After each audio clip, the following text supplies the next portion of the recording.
اچھا وسیم بھائی، ڈکی بھائی رہا ہو چکے ہیں، ان کے بارے میں آپ کیا کہنا چاہتے ہیں؟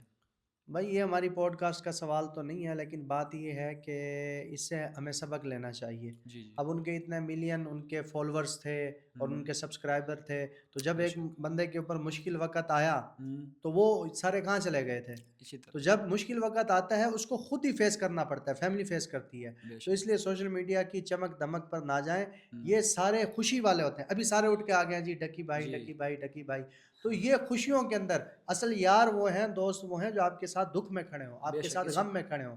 تو اس لیے جو ہے نا، ہم اس سوشل میڈیا کے فیم کو اور اس کی جو ہے نا، کتنے ایسے لوگ ہیں جن کے اوپر مشکل پڑتی ہے جی، تو وہ خود اکیلے اس کو فیس کرتے ہیں، وہ جی، ان کے ساتھ نہیں آتے۔ تو اسی طریقے سے جب ہم اس دنیا سے چلے جائیں گے تو یہ فین فالوئنگ ہمارے کام نہیں آئے گی۔ اسی طرح، بے شک۔ ہمارے جو کام وہاں پہ آئیں گے، ہمارے اپنے اعمال آئیں گے۔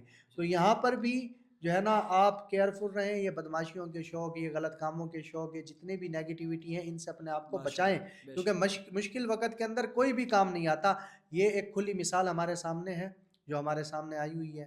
ابھی سارے جو ہے نا خوشیوں کے اندر آپ کے ساتھ ہیں اور غم کے اندر کوئی بھی آپ کے ساتھ نہیں ہے۔ کاٹو نا یار میری جان۔